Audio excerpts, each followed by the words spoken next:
Priyanshi school Lanja number 5. आज आम्ही तुम्हाला चौथी 2 विद्यार्थिनी हौरा ससा ही गोष्ट सादर करून दाखवणार आहोत.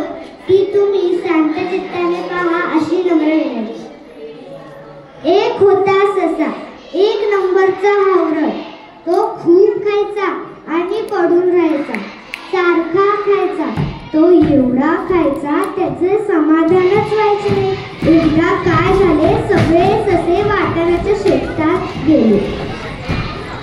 सगळ्या सस्यांनी वाटाणे पटापट खाल्ले, पण सस्याचे काही वाटाणे संपेना. ससा त्याला म्हणाला, अरे चल ना, या शेताचा मालक येईल आणि तो आपल्याला बघेल, दगड घेऊन आपल्याला मारेल. हौरट ससा म्हणाला, अरे हो रे, आणखी थोडं खातो, मग लांब लचक ढेकर देतो, मग आपण निघू. दुसरा ससा म्हणाला, त्या डोंगरावरून शेताचा मालक येतोय. हौरा ससा म्हणाला, अरे हो रे, तो शेतात तर नाही आला नाही ना, मग खाऊ दे की मला, लांब लचक ढेकर देतो, मग आपण निघू. बघता बघता शेताचा मालक आला. सगळे ससे ओरडू लागले, शेताचा मालक आला, शेताचा मालक आला. सगळे ससे पळू लागले. पण हौरट सस्याची झाली पंचायत.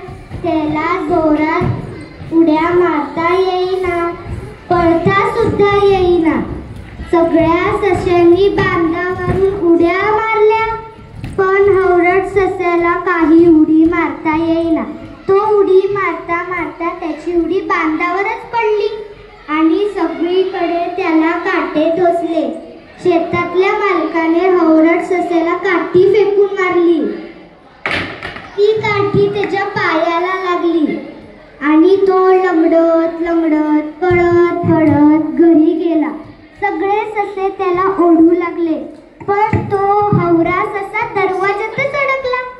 एक कोल्हा धावून आला आणि त्याची शेपुटी ओढू लागला. हौरट सस्याला कसे बसे ओढले.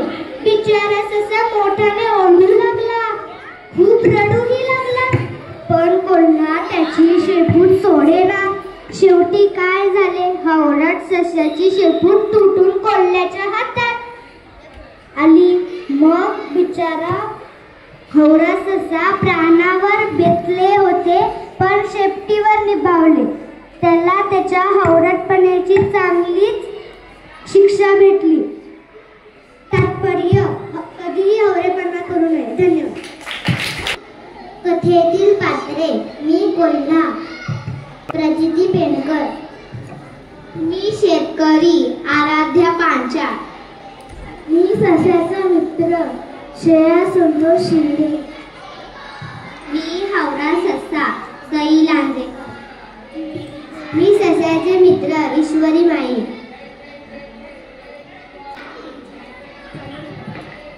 निवेदक, आराध्या सुरू. मी सस्याचा मित्र, ससा. मनवा. मी सस्याचा मित्र, रेखा सावंत. मी सस्याचा मित्र, ईशा.